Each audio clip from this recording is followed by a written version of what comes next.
Vamos entonces a ver lo que es inicialmente la reabsorción de bicarbonato a nivel de los túbulos, en términos generales, porque hay que hacer una aclaración. El bicarbonato que nosotros filtramos, vamos a reabsorberlo en el túbulo proximal aproximadamente en un 80%. Es un muy buen porcentaje. En el asa gruesa de Henle vamos a resolver un 10% adicional, asa gruesa, un 10%. Y en el túbulo distal, en la porción proximal, póngale un 6%. Y en el ducto colector cortical y medular, o sea, lo que es el nefrón distal,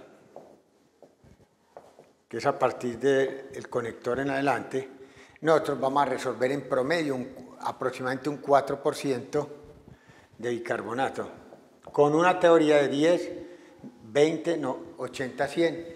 Lo ideal entonces es que la excreción normal renal de bicarbonato sea igual a 0, para no perder, porque bicarbonato que se pierda al organismo va a implicar la ganancia de un hidrogenión. Entonces, lo importante es que todo este mecanismo es similar en cuanto en muchas cosas, en lo que por lo menos en la membrana apical se refiere. La membrana vasolateral un pequeño variación y aquí vamos a utilizar las células intercaladas, alfa.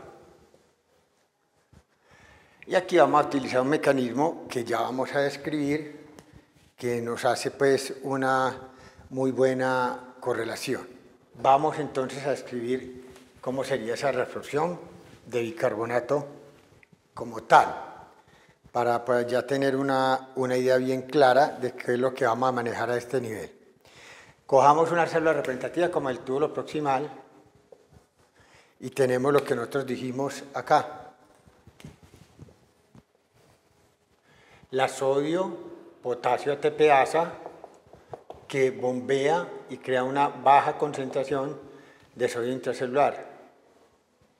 Siempre en renal, siempre como en el túbulo, como en el tracto gastrointestinal, el CO2 más agua por efecto de la anhidrasa carbónica isoforma 2, que es la luminal, la 4 es la que es en la membrana, esto va a generar H2CO3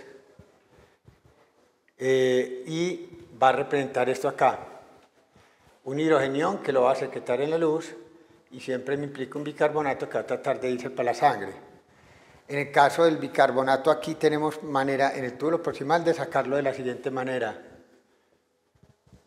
3 bicarbonatos van a salir del interior de la célula por un sodio que lo va a sacar acá.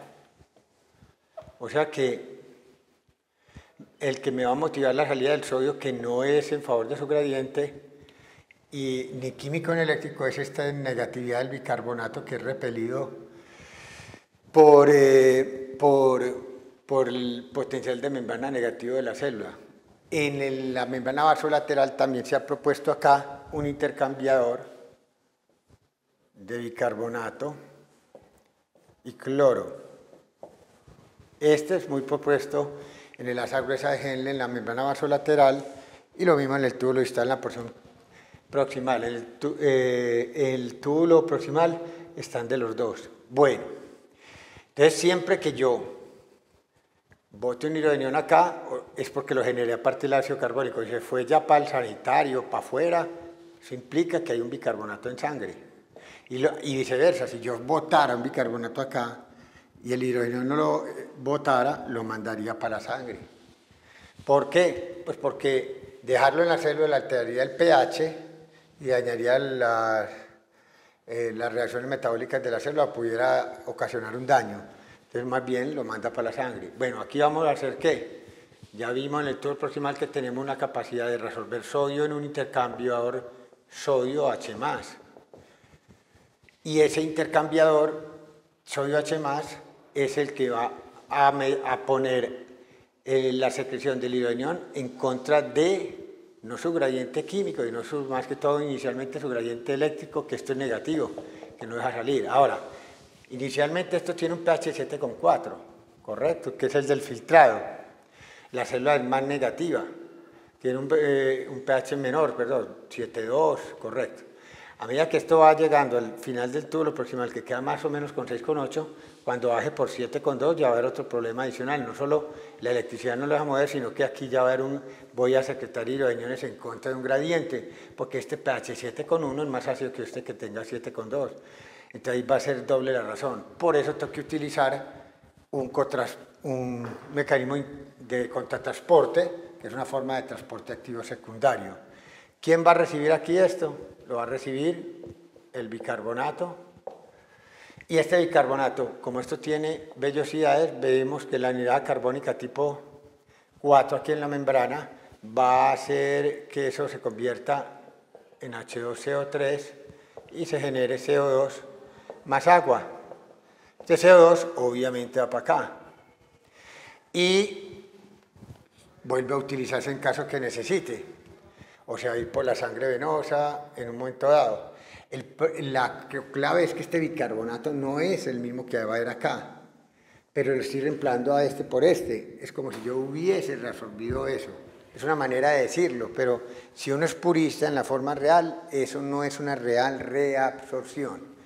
Pero entonces tenemos que tener claro que nosotros filtramos aquí en un día 4.320 miliequivalentes de bicarbonato. Eso es mucho. Y tenemos que tratar de resolverlo todo. Aquí lo resolvemos en el tubo proximal mediante este mecanismo. ¿Qué va a variar en las aguas de Henle? Simplemente es lo mismo. Han propuesto también que aquí hay una ATPasa, como la de las intercaladas, que gastando ATP se retira iones. Este mecanismo que presenta es menos importante que este. Lo mismo en las aguas de Henle y lo mismo en la presión proximal del túbulo distal, para no repetir el mismo dibujo. ¿Qué va a variar? Que este transportador en la membrana vasolateral no es tan importante como es este en el asa gruesa de Henle y como lo es en el túbulo distal porción proximal. Entonces, en eso tenemos que ser muy claros.